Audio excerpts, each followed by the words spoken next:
인물중심, 기업분석, CEO 톡톡.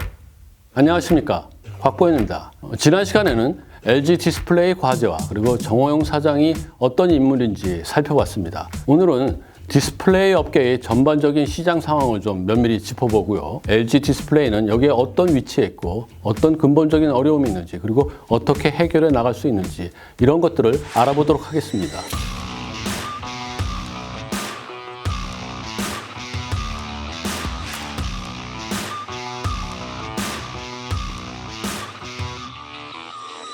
네, 오늘도 비즈니스 포스트의 김디모대 기자와 함께 이야기를 나눠보겠습니다. 안녕하세요. 비즈니스 포스트 김디모대 기자입니다. 네, 김 기자. 사실 디스플레이 업계의 어려운 상황은 LG 디스플레이만 해당되는 건 아닌 것 같습니다. 시장 전반적인 문제인 것 같은데, 일본 디스플레이 업체들은 LG 디스플레이보다 더 어려운 상황이다. 제가 좀 이렇게 듣고 있거든요. 그렇습니다. 일본을 대표하는 소니, 도시바, 히타치가 힘을 합친 재팬 디스플레이라는 회사가 있는데요. 계속 적자를 내면서 결국에는 애플이 재팬 디스플레이 생산 공장을 인수하는 지금 이런 상황까지 와 있습니다. 또 샤프 같은 경우에는 이미 몇 년 전에 대만의 홍하이 그룹에 매각이 됐고요. 중국 기업들은 좀 어떻습니까? LCD의 주도권이 중국으로 넘어갔으니까 중국 업체들은 좀 사정이 좋지 않나, 이런 생각이 드는데요. 그게 그렇지가 않습니다. LCD 패권을 중국이 가져가긴 했지만 LCD 패널 가격이 하락하면서 중국 업체들 역시 실적이 악화했습니다. 중국 정부 지원을 등에 업고 글로벌 디스플레이 업계 1위에 오른 BOE 같은 경우에는 2019년 3분기에 적자를 냈는데요. 이게 2016년 2분기 이후에 13분기 만에 적자였습니다. 기술의 일본도 안 되고, 그리고 규모의 중국도 안 되고, 디스플레이 산업이 정말 쉽지 않다, 이런 느낌이 드는데요. 디스플레이 산업의 실적의 안정성이 이렇게 떨어지는 근본적인 이유가 뭔가요? 사업의 구조적인 문제 때문인 건지, 개별 회사에 문제가 있는 건지, 어떻게 봐야 될까요?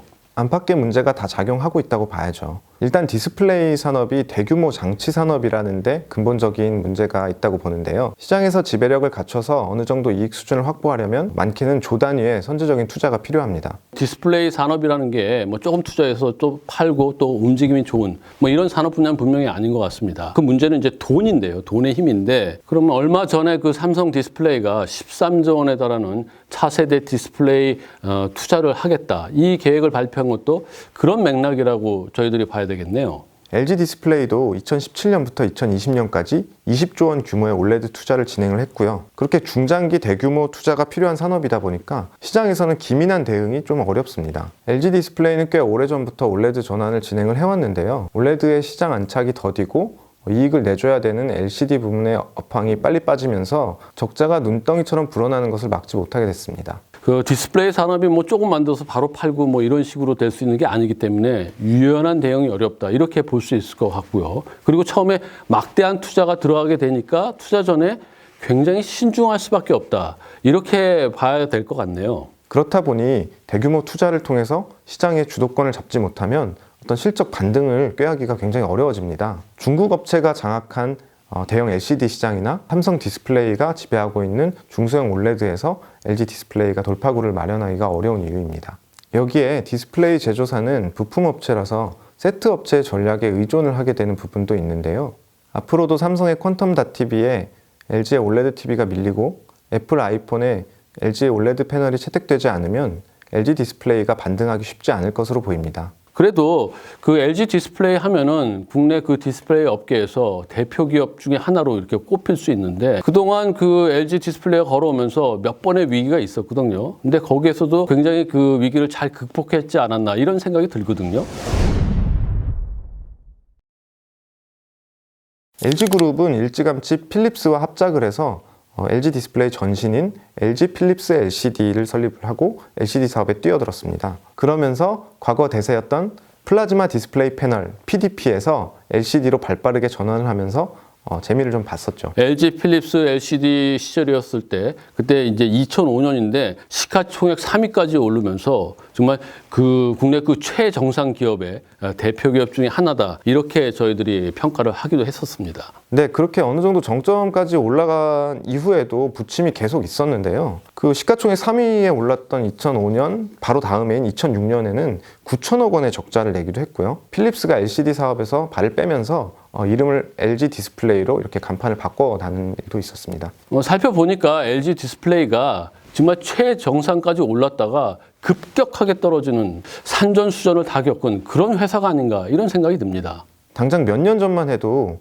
LCD 업황이 부진하면서 LG 디스플레이가 유동성 위기에 빠진 적이 있었는데요. 그때 CFO였던 정호영 사장이 애플로부터 선수금 1조 원을 받아내면서 위기를 극복한 그런 사례도 있었습니다. LG는 정호영 사장에게 그런 구원투수 역할을 기대를 하고 있는 것이겠죠. 그 LG 디스플레이가 자금의 그 위기를 갖다 극복하려면은 구조조정이 필수적일 것 같은데 그렇다고 그냥 거기에 정체해 있으면 안 될 것 같아요. 앞으로 더 나아가려면은 대규모 투자가 필수적일 것 같은데 이 부분은 좀 어떤가요?